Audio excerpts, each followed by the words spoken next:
Dear friends, I, Jaswant Singh Kailasia, welcomes you in our YouTube channel Parat Germinates the Democracy.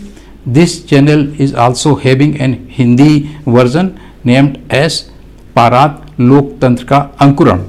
We also available in other different social media platforms. In description you can see them. This channel is an official channel of a recently launched political party Parat.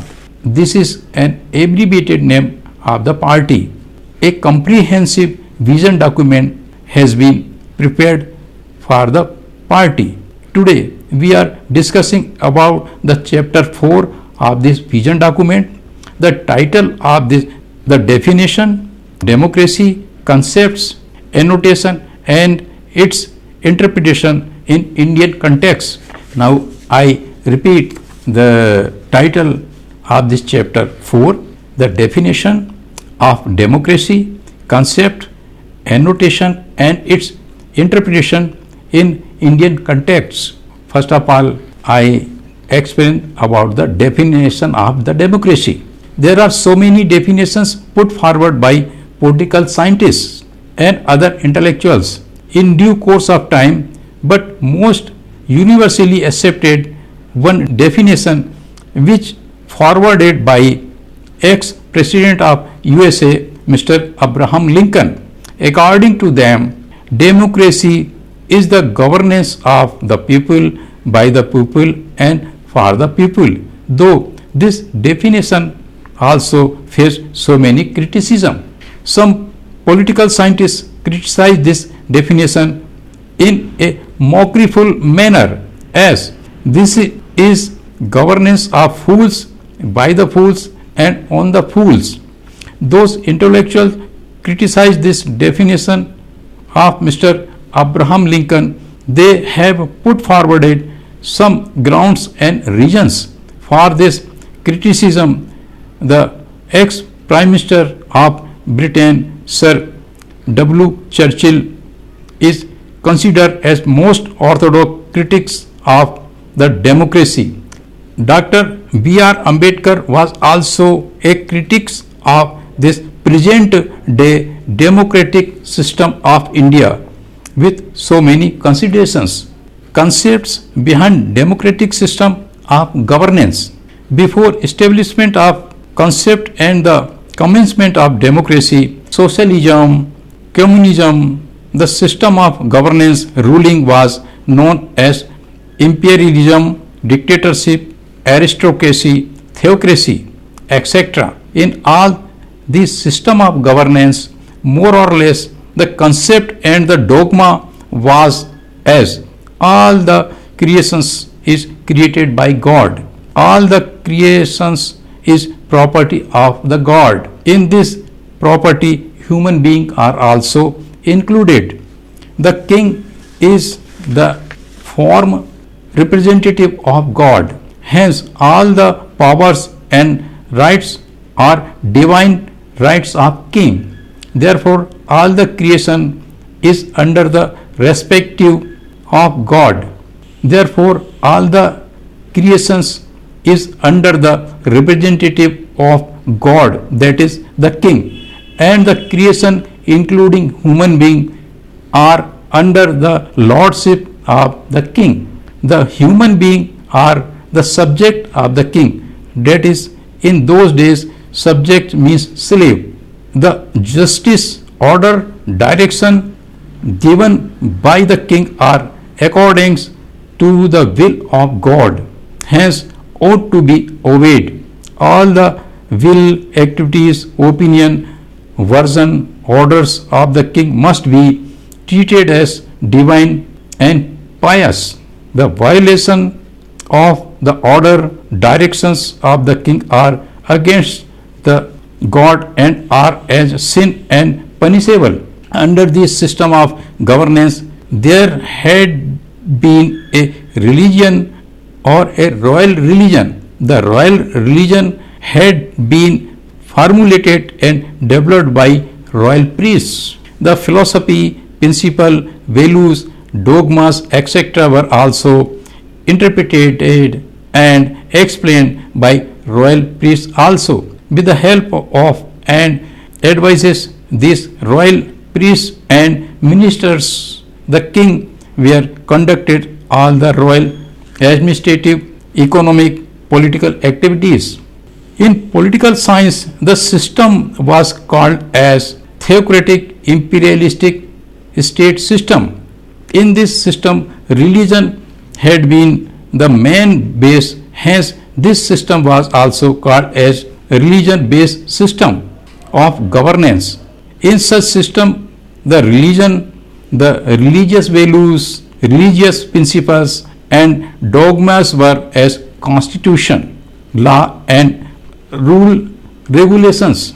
The orders, the directions, declarations derived by the royal priest ought to be obeyed by the king as the order, direction, declarations of the god. If we see minutely in this system, royal priest state theocrats were more powerful than the king. This is the reason why these states were called as theocratic states. In those days, under this system, there were not any written constitution, courts, acts, as we see in these days all over the world, but religious purposes were helpful in this regards. But if we see in the history, we find that in first half of the 18th century, when atrocities and aggressions increased of these theocratic states and they were increased at apex level, in second half of this century, then a massive rebellion took place in European country France against above mentioned concepts and value system, and common masses refused to accept them at all. From this event, history started of this modern democracy. Regarding all these great popular revolutions were discussed in brief in chapter 2 titled as History of the Democracy of the vision document of our party. You can see by clicking the I button. Though we should have to know that in India 6th century BC, during the Buddhism era, there was a system of governance as sanghas, that means unions, and ganarajyas, that means governance of peoples. In this system, there was a ample contribution and role of common people, that is ganas, in the issue of decision, policies making and other activities, programs of the emperor.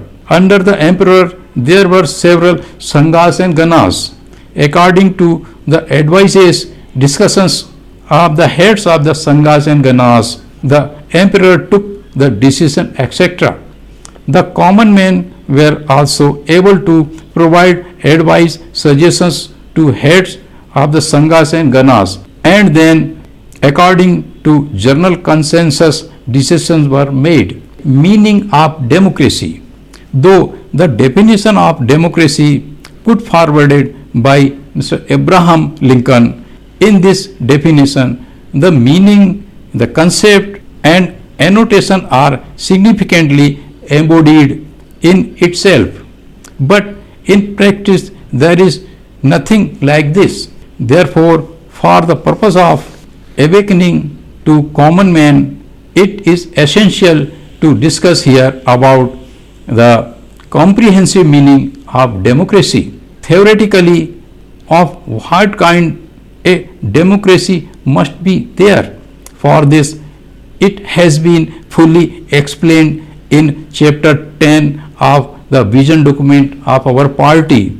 By clicking the I button, you can observe our past videos in this regard. With the help of an exemplary example of scientific method of collection of soil sample from an agriculture field, this example is become very important, because as that of when and where the common man, societies of the sovereign state are socially, culturally, historically, religiously, philosophically, economically are heterogeneous. Therefore, there must be a such type of democracy where each and every component of that heterogeneous society must be incorporated and being ensured to represent in a proportional quantum in the political and other all activities of the society. So also for every component of the society there must be an open and liberal atmosphere so that they can also fulfill their aspirations, wishes as per their own choices. Not even this, there must be ownership on all means, resources, land, economic system, etc. of all the components of all the societies proportionately and rationally. Classically, ultimate object of a real democracy, there must be a feeling of love, fraternity, brotherhood and feeling of coexistence amongst all the components of the society.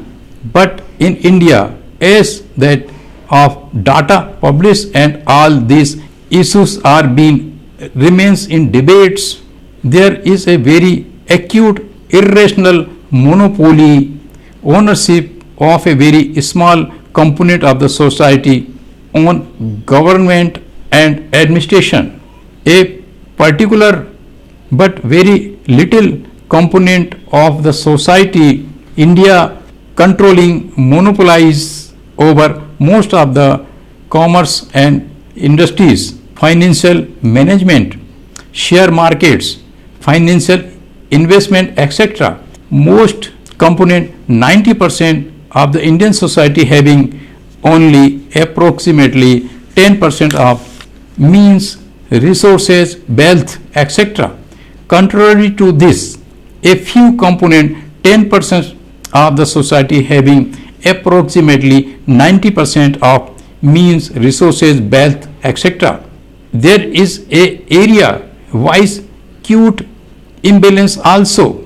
In the matter of general health, there is a approximately 60% component of the society where there is a heavy deficiency of proteins in their diet. These components are not able to get balanced diet. Under all these conditions, situation in real sense and meaning is meaning this so-called democracy is not a democracy. Apart from these pathetic conditions, there are so many dangerous things like communalism, communal violence, caste-based violence and atrocities, hatred, separatism, intolerance, etc. All these bad things must not be in a democratic society, but all these things are on vigorous increasing order, and as that of we have described above Indian democracy in other chapters, it appears that we have to get rid of such type of democracy. Friends, with this we conclude our this chapter. Thanks for being with us. If you consider that our views are radically different, original and revolutionary in nature, kindly please subscribe, share and like our channel. Thank you.